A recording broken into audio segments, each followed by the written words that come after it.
Hapa tunasimama, kituo hiki ni kanisa la kwanza katika kanisa zote nchini, kitovu cha umishonari katika mji wa Bagamoyo. Kanisa hili lilianza kujengwa 1868 na kukamilika katika mwaka 1878. Lakini kwa mbadiliko wa makanisa, kanisa hili sasa hivi wenzetu wazungu wanalikumbuka the Tower of Dr. David Livingstone, na sisi tunalita mnara wa Dr. David Livingstone. Hii ni habari nyingine. Huyu ni Mwingereza, sio Mfaransa wala sio Mjerumani, lakini Mwingereza naye huyu alipita bara la Afrika kwa mazumuni mengine kabisa, kujenga biashara za utumwa na kuangalia miji yetu ilivyo. Lakini Dr. David Livingstone hususan amezaliwa Scotland, Blantyre 1813, lakini baada ya masomo yake alikujua Uganda. Lakini Dr. David Livingstone anasomeka kunako mwaka 1866 alikanyaga nchini sana kutana na Said Sultan Said Mahmud. Na yeye hakuishi pale, ila yeye alikazia kupinga biashara ya utumwa, na alifanya safari kwenda Mikindani, Mtwara, na kutoka Mtwara akarudi Ruvuma, Songea huko. Kutoka Ruvuma aliingia Ziwa Nyasa, na kutoka Ziwa Nyasa Dr. David Livingstone alisomeka nchini Zambia. Kuna bwawa au kituo kinaitwa Bangweelo, aliishi pale. Hakujua historia hapo inatupita, lakini historia inatupa tena kunako mwaka 1871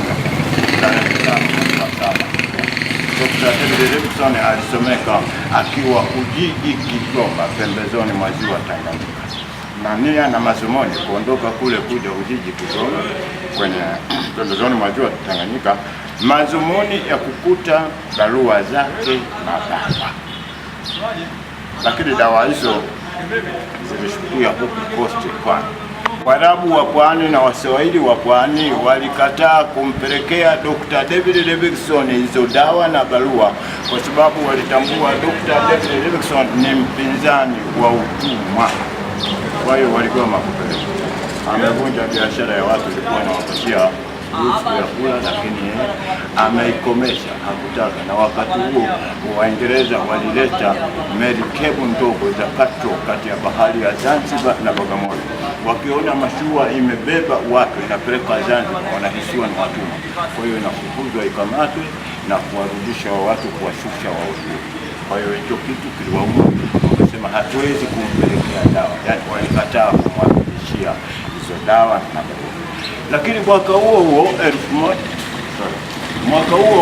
mwezi Desemba 1871, hapa tarehe imepita, alipita mzungu mmoja akiitwa Stanley, na Stanley nia na madhumuni kuja katika nchi ya Afrika kumtafuta Dr. David Livingstone.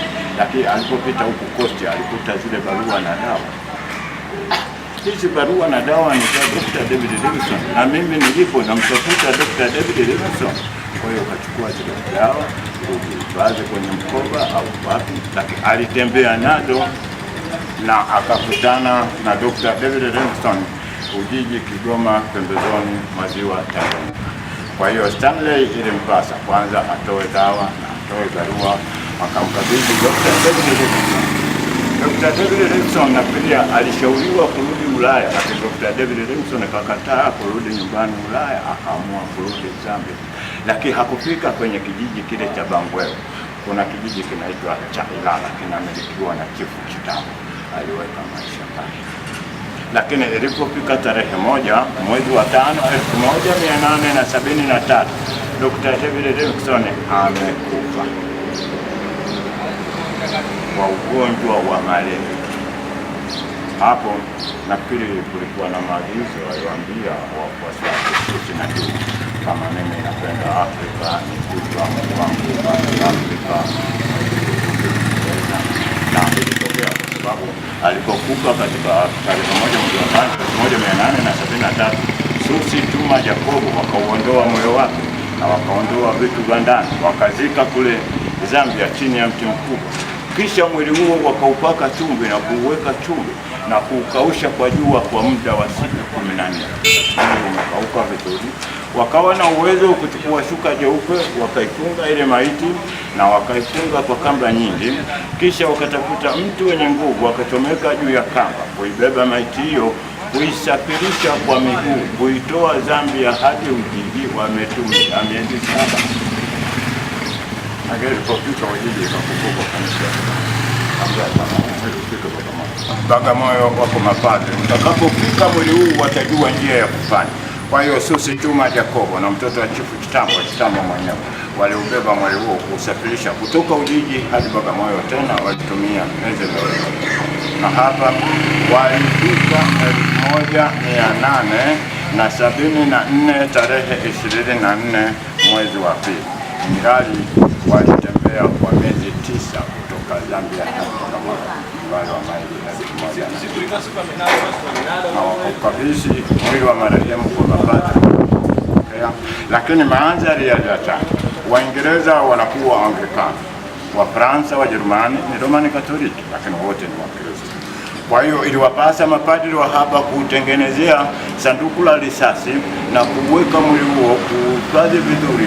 Hakuna kwa kukabidhi, wameukabidhi kwenye kanisa la kwanza. Kwa hiyo mwili wa Dr. David Livingstone ulilala hapa kwa siku moja, ambapo ulilala tarehe 24 mwezi wa pili 1874,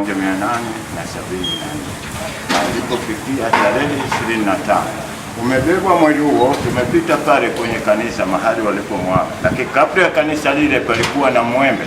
Kwa hiyo walitumia kivuli cha mwembe kile kuweka sanduku la maiti chini, sio kuisalia, lakini kuiaga maiti. Na walipomaliza kuiaga, ikabebwa maiti hiyo mpaka baharini, wakaipakia kwenye chombo cha maji kuisafirisha hadi Zambia. Wakati huo inasemekana kulikuwa na mzungu akiekti kama balozi. Yeye ndo alitoa taarifa Uingereza, na Uingereza ikaleta meli ikafika Zanzibar.